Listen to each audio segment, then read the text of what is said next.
What up, Dirty Scrubs? Happy New Year. Also, we have to do a follow-up. How's your social media going? Okay, guys, it was such a good break.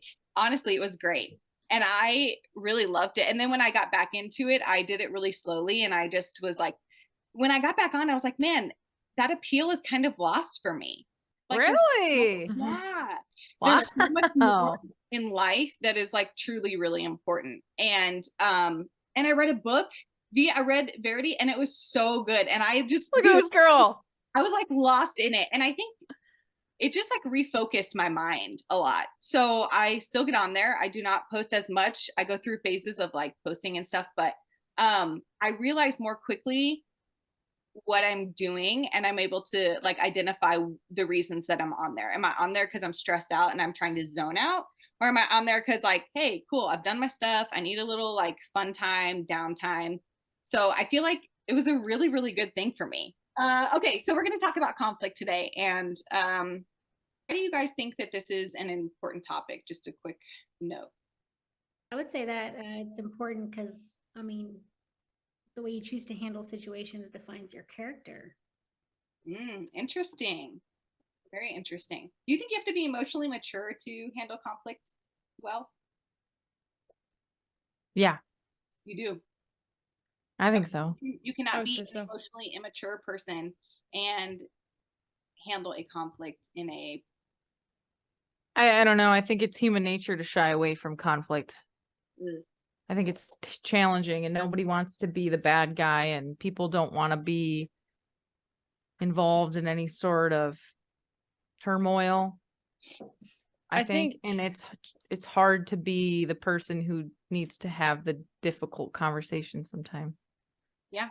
right. I think that takes a level of maturity to deal with conflict because it can be so emotional. And if you're unable to, you know, deal with your emotions and, you know, get through the conflict without you getting super upset and then attacking the person, that definitely takes some level of maturity. That's really interesting. And I like what you said, but do you think you can turn off those emotions? I Like don't think you when you're working in the ER and you have a patient who codes in front of you, you have to turn off those emotions, right? You're Mhm. feeling super anxious and overwhelmed, and you might even be angry that the person next to you is not helping you out how you need help, right? But you got to turn it off. So do you think that Mhm. you can do that same thing in conflict? I think so. I Yeah. think if you don't need to more so turn them off, but you can control them or at least Okay. keep them contained so that you don't completely explode, but you can let out a little emotion because I definitely think that does help with getting your point across. But just doing it in a professional manner to where you're not, again, like I said, attacking that person or making anybody feel less. That's good. Okay. I like it. Some unhealthy ways that we can deal with conflict, which I think I agree. I think that conflict is a hard thing to conflict resolution is often a difficult thing to do. But I think conflict in general, there are some people who are very conflict prone that actually don't mind conflict. And I think that's interesting that they almost separate the two, conflict and conflict resolution, right? But I think that when we have conflict resolution, we can build healthy interpersonal relationships. We can have respect. We can have empathy. We can have these things that like enhance our life.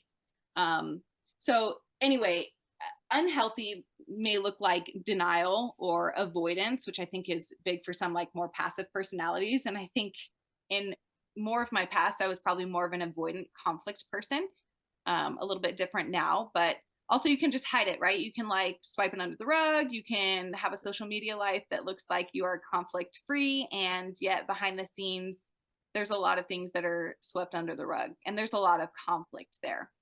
So I think that's also interesting. Um, I think that a lot of conflict, there are certain people I'm thinking of in my head when I'm thinking about this topic, and I'm sure you guys all have somebody in your head too. And when I think about certain people, the conflict that's coming out on top is typically not what's actually happening. Do you guys agree or disagree with that? Yes, because it's internal. Right, but the conflict is just a symptom of the underlying disease or problem, right? Right. So like if you're saying like if there's a particular person that you're thinking of, and then this person is this person has something internally going on that is producing this, right? It's producing this Right. because it's so like suppressed. Those Yeah. feelings are so suppressed that they come out and they're not confrontational, but they have all these conflicts with different people. And it's just because they're not dealing with things that are going on internally. Yeah. Yeah. Yes, that's what I'm saying. Bri and V, do you guys agree with that? Go ahead, Bri, because I'm kind of Oh, confused. shit, yeah, me too. I'm like trying to follow along here. I'm Okay, lost. Let's What's say, the question again? let's just use coworkers for an example. Your coworker is doing something frustrating and there's a conflict. It feels like it can never get resolved. Like there's always this barrier to the conflict, right? And the way that they behave is a lot of the conflict that you want to resolve. But go ahead. What makes a good conflict resolution? Because you could argue that it means, okay, both sides are happy, or okay, we're going, like, what does conflict resolution mean? Because in my opinion, like if there's conflict between somebody, I just want to talk about it and squash it. In the military, it's usually, I'm not going to talk to you because I'm a 5-year-old and can't handle situations. So I'm going to go behind your back to your leadership and then let them handle it. And that's what ends up happening. And that, But that's what I'm blah, saying. blah. That right there, that like the conflict avoidant is not because of the issue at hand. There's something deeper on another level that person is dealing with that is bringing these things to the surface, but that's not typically the actual problem. So when you have these conflicts, so I do agree conflict resolution is having these conversations with people and like ultimately like moving forward, right? That is the purpose of this, I think, is to move forward and grow. I think it's also important for me to say like some conflict doesn't get resolved. There are just some people who are not willing Mm-hmm. to resolve conflict. However, even with really difficult people who are conflict prone, I think that there's an underlying emotion or issue that they're feeling. So like they don't want to talk to you about, whatever, why you are in this area in this pod that you have asked 10 times not to be in. And maybe what they're really feeling is that their home life is overwhelming and stressful and full of anxiety, and they can't even think that far into it.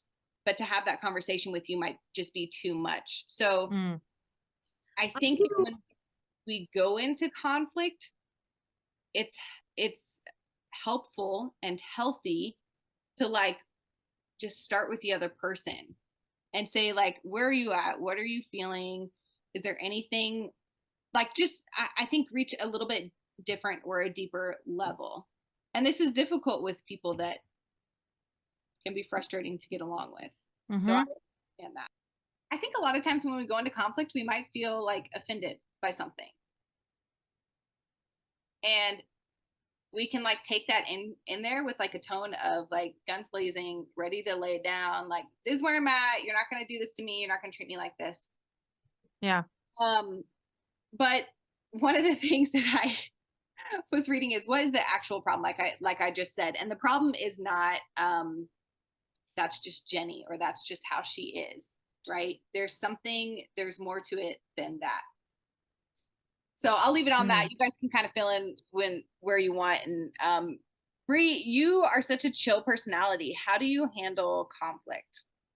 That's it's really interesting for me, I guess. I don't know. I try my best to not let it bother me. Which of course can be bad because then if it does start to bother me, I keep thinking about it until I can actually say something. But for the most part, I try to find other ways to, if I'm upset about something or I'm really emotional about something, I don't want to go in guns blazing. So I make myself take the time to think about, okay, why is this a conflict? Why am I upset? And then get to a point of, okay, is this something that needs to be addressed, or was this an internal conflict that wasn't actually something in the first place? And that's most of the time what it is. This wasn't actually an issue. I just internally made it an issue. So then I just kind of let it go. So Bri, you're so mature. All of these gosh. I try. No, that's very healthy way of dealing with it, I think, is looking inward first. And if we, again, like when I think of certain people, I'm like, man, this person is frustrating, right? And we like continually have this conflict. Why can we not get over this? But I don't often like look internal to see like what I'm dealing with and what my own internal struggle is with.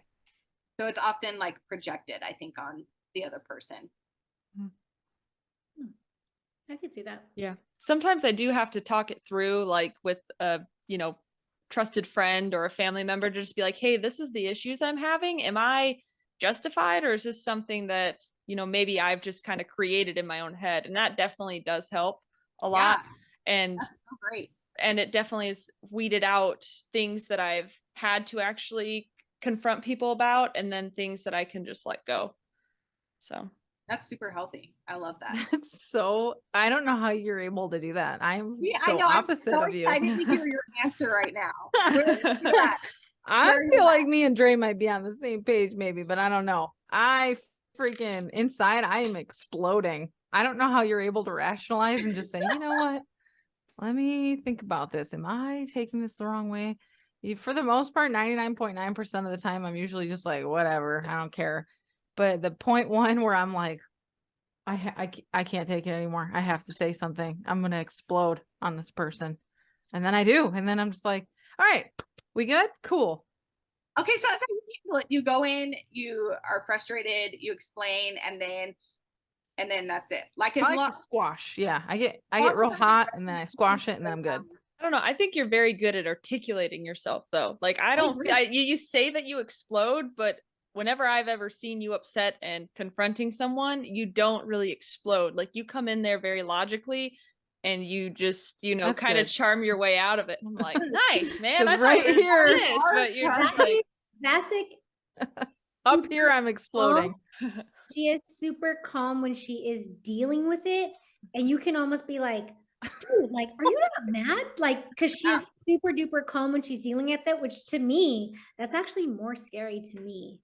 Because I know that, like you said, Courtney, that internal rage clock is just at 100 going. So interesting. But because you know what? I don't know. Yeah. And then it comes out like what, Dre? She's just super calm about it. Like I've seen it before. Something really, really gets to her, and I know that like internally for me, I'm like, go tell her something. Like, what? No, don't let them do that. She's like, it's okay. Like, I'm gonna do this. I'm gonna do XYZ. Like, she has a plan for it. She's very calm about it. And to me, that's more scary because I'm like, well, I feel bad. Who's ever I think I know what there might be. Either I know which example you're talking about, or I have a story.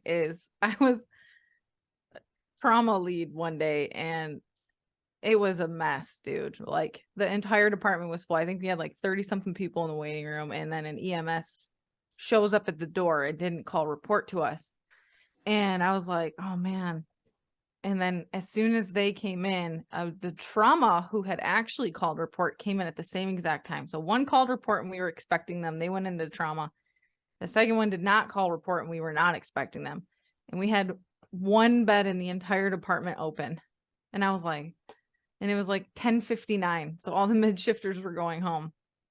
I was like, all right, you guys, just go over here. It was recess 7 because you guys know where that's at, but I'm like, just go in there for right now. We'll get it situated. And I couldn't find the nurses who were assigned to that room. So I landed it really fast. And then the trauma came in and those nurses had gone and responded to the trauma. Right. So it was kind of a mess, but they came back and they were fuming because they saw that there was an EMS in their room and no one had told them about it because it was me. But I had done everything. I was like, go home. Like, there's no need. I don't need to give you a report. You're going home. And they stayed and did everything. And they were I could feel it. They were hot, man. And I could tell they were just really, really, really angry and felt betrayed. Like, how could you do that to us after we helped you all day today? And then you go and throw that on us as we're walking out the door. So I pulled them aside. And I was like, hey, what's the problem? And I just let them vent and they got real mad for like 10 minutes. And then I said, okay, well, this is what actually happened. And here's my perspective. And I apologize. That wasn't my intention. And yeah, like I'll take the fall for that one. No worries. Won't happen again. And I don't blame you for being angry at all, but tomorrow, like, just squash it and we'll start over. And that was it. They went home Literally how happy. calm she is. That is literally how Yep. calm she is. But, See, but dude, that you- was The voice doesn't raise. She doesn't like, start moving her hands, moving her the head. entire time. Dude, That was it. Like, So, it like, was- you ever raise your tone? I'm the worst at that. if I'm really, really mad, like, I have to get really mad because then otherwise I will feel almost ashamed at my response if I get too angry, because I don't think people will respond well if they're just getting yelled at. What makes Yeah. you feel ashamed? That's interesting. If I get really mad, Mhm. because I'm almost like, man, I shouldn't have handled it that way. Do you ever get really mad on the inside and just let yourself be mad? That's where I'm at right now. So I'm fully embracing like being mad. So do you ever get like that? A lot of it, actually, the way I respond, a lot of it comes from playing sports my whole life, because I had coaches who were really mean and angry and would scream. And I'm like, what are you screaming for? And they're like, well, we knew that, if we yelled at you, you would get really mad and then you'd play a lot better. And I'm like, I wish I would have known that was like the tactic you were using. Yeah. And just be transparent. I don't know. Transparency, I think, really helps with conflict resolution, because a lot of times something somebody had told me a long time ago was he was like an elementary school teacher and then he became a really successful volleyball coach. And then I ended up coaching with him. And one of the lessons he taught me was, when I was teaching elementary school, I would tell the kids to do something. And their first question is, why? And then he'd be like, well, we're doing it because of this. Well, why? Yeah. Okay, well, because of this, that. Well, why? And then he's like, that doesn't change. When you're in high school, we're teaching high school volleyball players and you tell them you want them to do it this way instead of that way. Inside, they might not ask you, but inside they're thinking, why? Why? Well, we do that in our work. Yeah, but that's what I'm saying with conflict resolution. I feel like if you're anticipating, you're explaining something to somebody, just anticipate that inside they're questioning why. Why are you mad about this? Why did you do this to me? Why did you put that EMS in my room when I'm about to go home? Why'd you do that? It would be reversed, right? It's reversed if we're getting orders from, doctors and we don't understand why they're ordering a certain thing. And then we approach them and we're like, hey, like, what are you looking for with this? Like, why are we doing this? This guy is not here for that. Like, what, did you even go see the patient? Like, so should we expect them to be thinking that? I mean, that's the flip side though, because you're the one wondering why. So you have to approach it as like, okay, I need them to explain this to me because I'm wondering why. Okay. I see. Transparency. I don't know. that's That awesome. helps me as to like the whole, that was Yeah. a long spiel, but as to why I No. don't get extremely elevated in my tone is because I think a big where things get misconstrued is a lot of times I just want to know why. I'm not questioning you. There's no ego in the way. I just want to know why. I think curiosity like that is good. And I think we kind of stifle that out of kids and suppress that because it's annoying as hell. And so we're like, we're not Mhm. going to ask the why one more time. Right. Yeah. But then we lose that curiosity and we then obviously, and I think that probably creates a lot of internal conflict when we're unclear on things. Mm-hmm. And so I agree. I think transparency is huge. I also think tone is huge. If there is one thing I remember in my entire life from my father, it is the way that you say things matters. Tone, Yeah. tone. Oh my Yeah, God. it does. And now I like live my life by that all the time. Sometimes I'm really, really good at it. And sometimes I really suck at it. And when I suck at it, then I do feel like that guilt and shame because that's not how I want to live my life. And so when I come to conflict and I have a crappy tone or an accusatory tone, then I feel bad about that. And I don't think that it's helpful to conflict resolution. But I think what Mhm. also probably propels that inside of me is not having internal resolution there. I haven't spent enough time with myself being okay with like resolving the indecisiveness or the confusion that I have inside. So that is, man, internal conflict is, I think, even harder than with another person.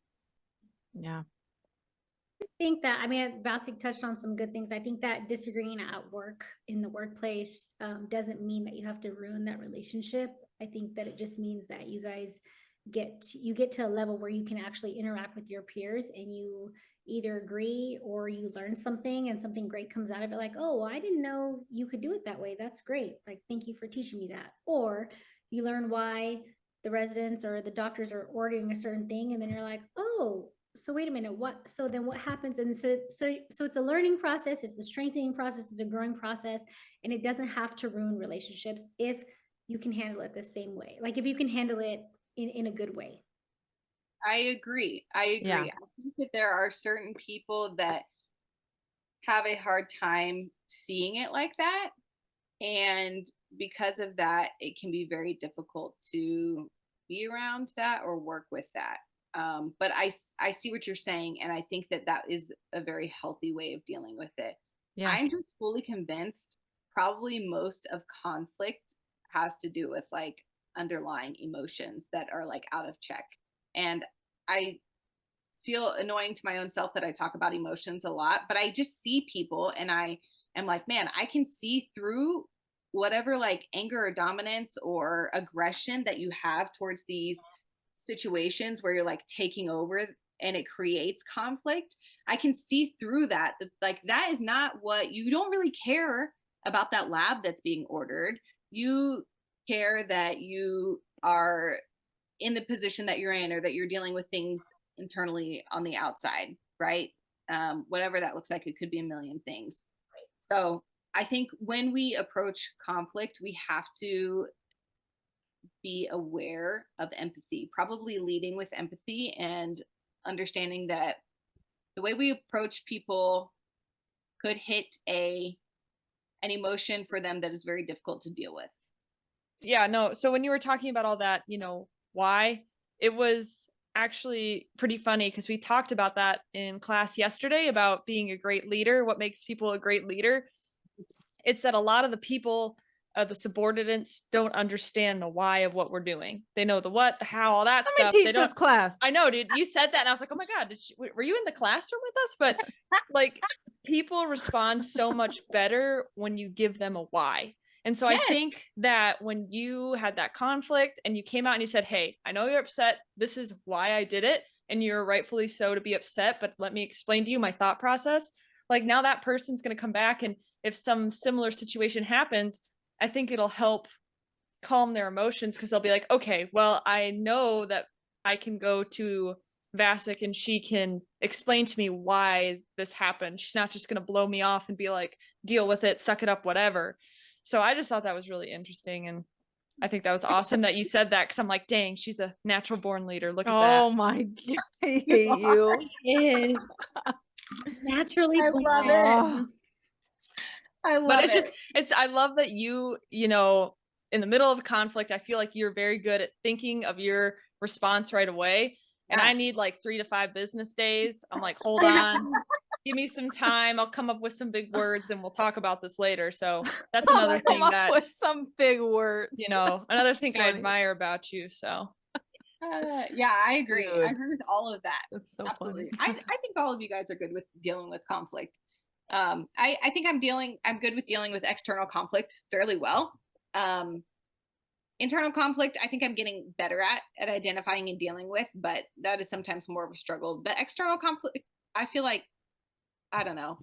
I think empathy is one of my strengths, and I think that's kind of what going into this process can be helpful, is to have empathy. That is a big strength of yours, Courtney. I will say, like, anytime that I think the three of us can agree, anytime that we need to seek someone out to just have a emotional, rational conversation with, I think we all agree that we feel very, very comfortable anytime we talk to you. It's like talking to you just feels like home.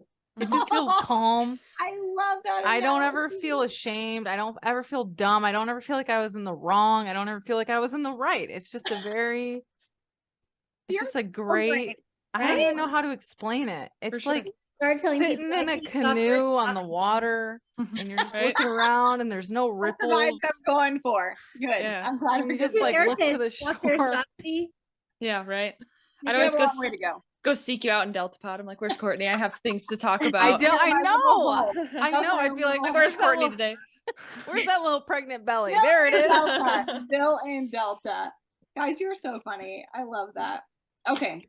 We had some, okay, so I think we can round it up. One of the interesting things that I also read is that everyone and no one is at fault for conflict. So at some point you have a part to play in it. It takes two to tango. And I really felt like that was gold. Like, okay, cool. This other person is annoying as hell and what they're doing is annoying. But humility, bringing humility and empathy, tone, and then also like silence, just letting people talk, which V, you had a great example of that. Like people want to get it out. You know, I am an external processor, and if I hold it inside, I'm gonna like lose it. So I can talk out all my feelings and like every detail of that. And if you are patient enough to listen to that, I'm probably gonna feel completely fine at the end. Most people just want somebody to listen to them. So I thought that that was huge and really great. We will end on some questions really quickly. Let me see which one I like the most.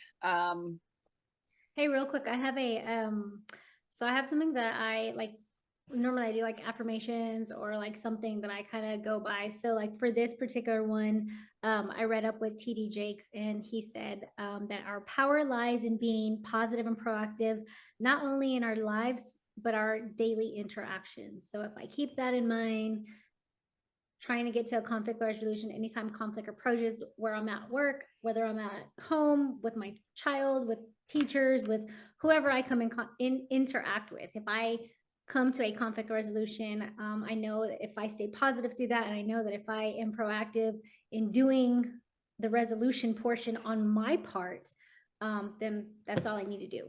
Dude, that's huge. I think that's huge. Also being proactive, right? Like dealing with it sooner than later, because we can just sit and sit and sit with that, and it can like turn really ugly really fast. So I love that. And I think positivity, like glass half full, dude, that changes life. It really, really does, having that perspective. I think you can help influence that too. Like I always hate when people tell me, hey, I got to talk to you, and walk away. And I'm just like, why would you do that? Now I'm anxious. What did I do wrong? Like, I always appreciate when people say it the other way, to encourage what you just said, to be like, hey, I have to talk to you about something. It's nothing bad. I just want to get your input. Yeah. Okay. All right. Let's go on to the challenge. I think the challenge for this week, I kind of had a interesting time coming up with this, but I think it's this. If you can identify one conflict in your life, internally or externally, that you've been avoiding, and address it in a healthy manner this week. We can state it or not. I don't know. I probably would have to think a little bit in depth about that, but ultimately, because I already know mine. you know yours? I do. Yes. Yes. Go. So my internal conflict is going to be with my grandmother. So she's sick. She has been declining. So I know that she's on her way out. We have the biggest family on this side. My father's side is huge. So I have been getting extremely stressed out going to visit her, just because I kind of feel like I leave feeling a little bit helpless. Like I'm a nurse, I should be able to kind of help her or guide the family, whatever, into, it's not that I want to prolong her life. I just want to make it, you know, the remaining of whatever life she has left, I just want to try to transition that to be as easy as possible. And so in doing that, you know, I continue to go over there and continue to try to tweak stuff and say stuff and speak my mind. And it is really, really stressing me out. And so I've talked to definitely people in my circle about it. And the other day I left and I, you know, messaged my sister, my older sister, and, you know, I told her, and she said, I told her what the situation was, and she said, you need to stop visiting grandma as a nurse and visit her as a granddaughter. And I was like, wow. Okay. Wow. You're right. But then I had a conversation with my brother and my sister-in-law yesterday, and my brother was like, I know you're not going to be able to do that, because you literally, like, that's what you do. You care for people. No, I don't think that. No, you can do that. You can do that. And I love that your sister said that. And my sister's been teaching me this. Like I'll say something like, that's just who I am, or I can't do that. And she'll say, no, right? Like, is that a true statement? You can step out of that role. I think it's going to be difficult, but I think this is such a growth opportunity for you. And I know that the internal conflict, like seeing your grandma like that, I can only imagine my Mima, and I can't even talk about it, right? I can't even talk about it, let alone be in that situation. And I know that like the feeling of wanting to also the external expectation that is probably not said is that you're the nurse of the family, right? And like that's just what you do.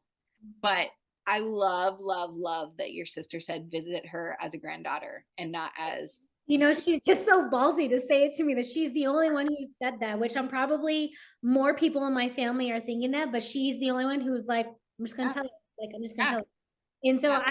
and like I said, I welcomed it and I was like, you know what, she's right. So today, like I sat aside and I was like, okay, what do I need to do like to conquer this? Like, I'm gonna go visit her. What do I need to do to conquer this? So one, I wrote down 3 things. One, I need to try to understand the family dynamics as a whole. Like, is this dysfunctional pattern that I see more so just me?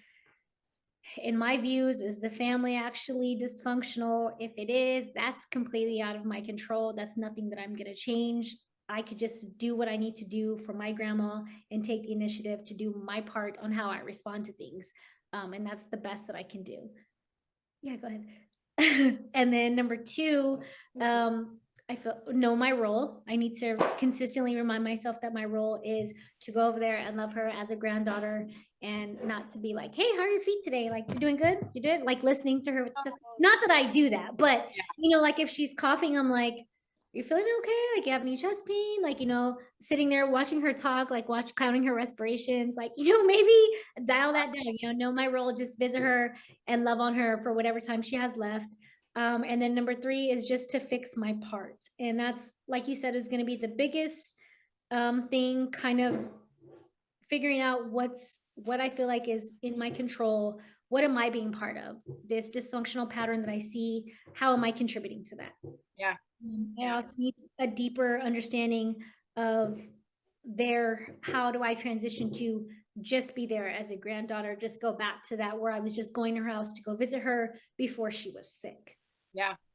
It's definitely a work in progress. I have some Bible scriptures that I wrote down, some Bible verses, and I just, you know, gonna make it a goal to make sure that I continue to keep my cup overflowing first, and then, and go from there. I love that you took the time to do that. Thank you for doing that. Cause I Thank think that you. that's really difficult. Thank you, Dr. Courtney, Dr. Shockley. We got that part out of there. Anybody else have anything?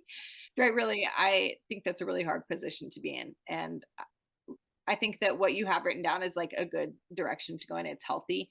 And I think that it's probably going to take a lot of like intentionality, but it's going to matter. And it will probably change the vibes. Huh? And a lot of wine. And a lot of wine. Also, sidebar, did anybody see the size of Courtney's cup? Can you just hold it up one more time, please? Look at this. I love that. Gorgeous. Stop And it. it's as big as her face. Bree, what's your Yes. answer, bro? Yes. Want to hear yours? You've been so I- quiet. I don't know. I'm not a very conflicty person. I just, ever since I've gotten a little time away from the hospital, I've actually been doing pretty good. So, my only internal conflict right now is waiting on my orders to see what I get. I mean, because that's really gonna dictate, you know, where my life goes, starting a family, all that stuff. So definitely a lot of stuff going on inside, like, okay, what if I get this spot? What if I get that spot? So that's really the only thing that I have going on right now. Mine probably is although you guys always compliment me on here all the time, which I appreciate, but I have such like grandiose thoughts in my head all the time floating around. And sometimes I just have to bring myself back down to earth and learn how to, like, some of them aren't realistic in my head, but I'm just like, I picture myself doing such grandiose things. Like, I want to be the CEO of a company one day and like do these, I don't know, all these thoughts floating around. But for me, I think I need to learn how to say no. I do too many favors for people, and I gotta learn how to say no to it. Interesting. One of the things that I was reading, this just reminded me really quickly, is like when we are not living out our purpose, what we feel like is our purpose, we have internal conflict. And I thought of you immediately because you have such high aspirations and expectations. And when we're not living that to the fullest, then we feel conflicted inside. Like, am I okay? Cool. I'm in the military, but like, is this actually what I'm meant for bigger things than this? But I'm here and I'm stuck, you know? So Yeah. I thought of you when I That's read exactly how I feel, Yeah. actually, especially transitioning into this potential new career field. Like, it's great, but it's also bad because I feel like it's opening up the door for me a little bit to explore these grandiose plans that I have that may never work out. But in my head, but I'm like, go for it. That's what I think. I think like we have one life, and why not chase those aspirations? Of course, there has to be like wisdom in that, but like this is what I believe about myself. I believe that I'm capable of doing anything that I want to do. Honestly, should I do all of those things? Maybe not, but like, do I have the capability to do that and the aspirations to do that? Yeah, I should, and I should follow that. And I think that we are just like, often we downplay that, so whatever that looks like in your life this week, I hope that you lean into that a little bit more and just are like intentional with it. And Bri, with like the orders, I hope that you process that a little bit more and really examine like, why is it conflicting you so much if you go to this place or this place, and what happens if you were to let that go? Like, what would that look like in your life to let the stress of that go? Or to lean into it a little bit more and examine it more. So I think those are great. All right. Well, thanks again for joining us at the Dirty Scrub podcast. I hope you guys got something from it. So we will see you next time. Yeah. Bye. bye. Hey.